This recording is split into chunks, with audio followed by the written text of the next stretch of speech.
Hello students, তোমাদের সবাইকে আমাদের চ্যানেলে ওয়েলকাম জানাই।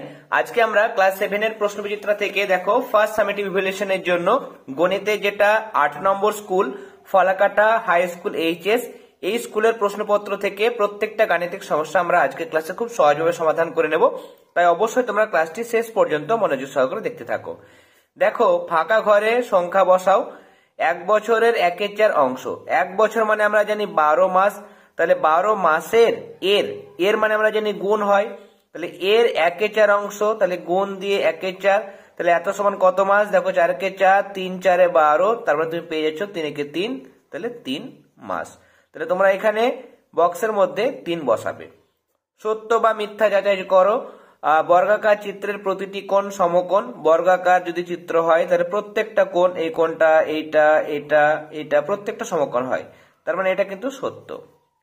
একটি আধুলি মানে মনে রাখবে 50 পয়সা, 1 টাকা মানে 100 পয়সা, 2 টাকা মানে 200 পয়সা। তাহলে এদের অনুপাত কত? তাহলে সবগুলোকে আমরা পয়সায় পরিণত করব। পরিণত করার পর দেখো 50 অনুপাত 100 অনুপাত 200, একটা করে শূন্য কেটে দাও, একটা করে যদি শূন্য কেটে দাও তাহলে দেখো 5 অনুপাত 10 অনুপাত 20, 5 দিয়ে ভাগ করো, 5 একে 5, এটা 5 2 10, 4 5 20, তার মানে 1 অনুপাত 2 অনুপাত 4, এটা হবে আনসার। পরের প্রশ্ন, 2x + 5 এই বীজগাণিতিক সংখ্যামালাটিকে উৎপাদক গাছে চিত্রের আকারে প্রকাশ করো। এটাকে আমরা দেখো করে দেখিয়েছি। 2x + 5 বীজগাণিতিক সংখ্যামালা, দুটো পদ, 2x একটা পদ, 5 একটা পদ। 2x কে আমরা ভাঙতে পারি, দেখো 2 একে 2, তাহলে 1 2, x কে ভেঙেছি x, আর একবার 2 আর x মিলে 2x, তাহলে এতগুলো হচ্ছে উৎপাদক, আর 5 এর উৎপাদক হচ্ছে 1 আর 5। এরপরে মান নির্ণয় করো। 169 কে -13 দিয়ে যদি ভাগ করি তাহলে কত হবে? দেখো -13 দিয়ে ভাগ করো, তাহলে এটা মাইনাস আমি বসিয়ে দিলাম, তাহলে এটা কাটাকাটি করো, 13 কে 13, 3 13 39, তাহলে -13 হবে আনসার।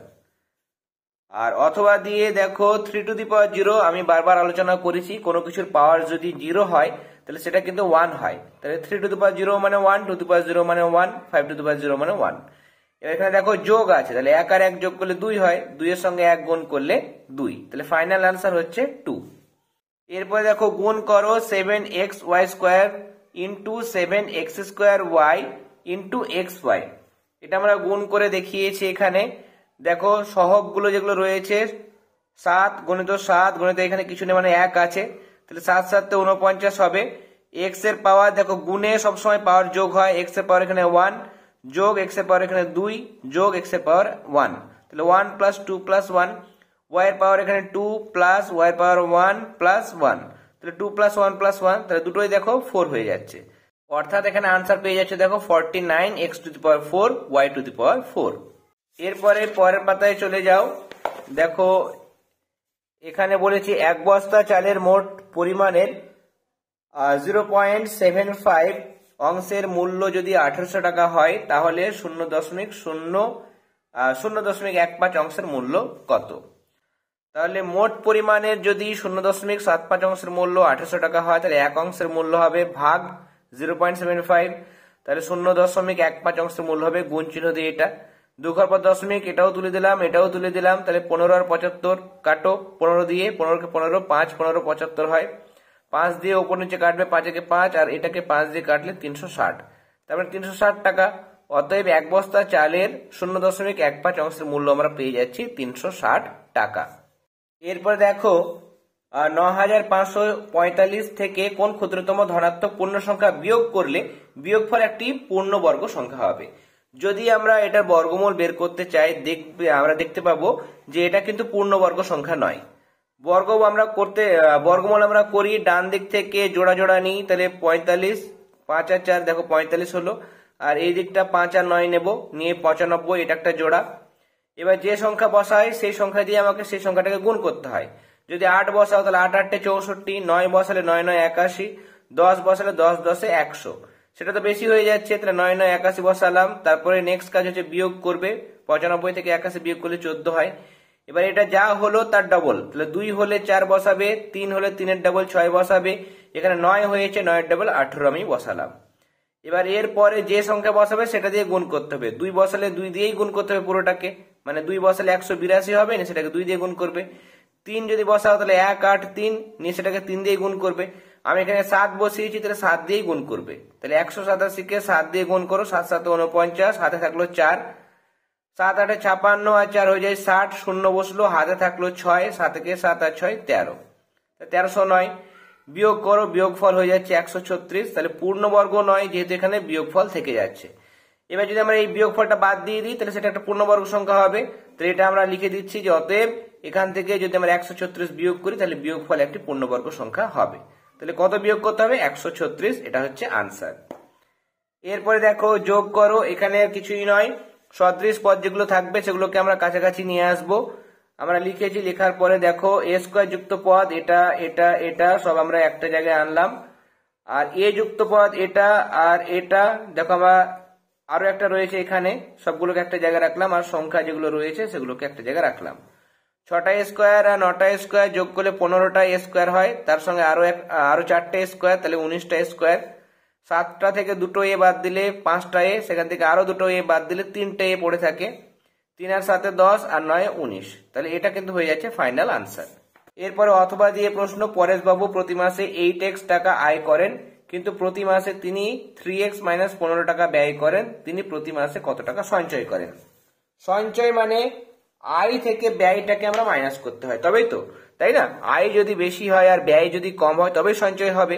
কারণ যদি 100 টাকা আয় হয় আর 100 টাকা আয় হয় আর ব্যয় হয় যদি 80 টাকা, তাহলে 20 টাকা কি হবে? তার সেভিং হবে, মানে তার সেটা সঞ্চয় হবে। তাহলে আয় হচ্ছে এত টাকা, ব্যয় হচ্ছে এত টাকা, তাহলে আয় থেকে ব্যয় বাদ দিলে তার মাসিক সঞ্চয় আমরা পেয়ে যাব। মাইনাস করব। এবার দেখো এখানে ভালো করে খেয়াল করবে, -3x, আর এই মাইনাসে মাইনাসে প্লাস হয়, তোমরা কিন্তু মাইনাস রাখবে না, তার কারণ মাইনাস মাইনাস অবশ্যই সেটাকে প্লাস করতে হবে। এবার 8x থেকে 3x মাইনাস করে 5x, তাহলে 5x, এখানে দেখো +15, কেমন? তাহলে 5x + 15 এত টাকা হচ্ছে তার মাসিক সঞ্চয়। এরপর 3-এর দাগের প্রশ্নগুলোতে চলে যাব। প্রথম প্রশ্ন, 120 কিগ্রা মিশ্র সারে ইউরিয়া ও পটাশ সারের দেখো পরিমাণ রয়েছে 60% আর 40%, তাহলে ওই মিশ্র সারে কোন প্রকার সার কত কিগ্রা আছে? তাহলে 120 কিগ্রা মিশ্র সারে ইউরিয়া কত রয়েছে? তাহলে 120 কিগ্রার 60%, তাহলে 60% তুলতে গেলে 100 দিয়ে আমাদের ভাগ করতে হয়, তাহলে ভাগ করে দিলাম, 0 0 কাটলাম, এই 0 এই 0 কেটে দিলাম, তাহলে 6 বার 72 কিগ্রা কি রয়েছে? ইউরিয়া।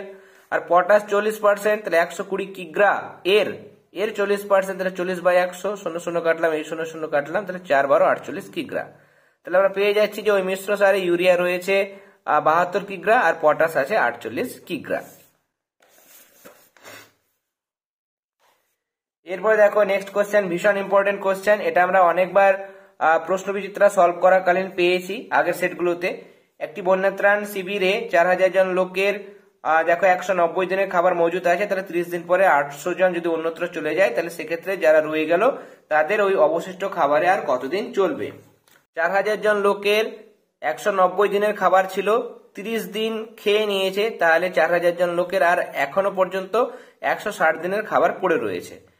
পরে কি হয়েছে? 800 জন চলে গেছে, তাহলে 3200 জন লোক রয়েছে, তাহলে 3200 জন লোকের কতদিন খাবার চলবে?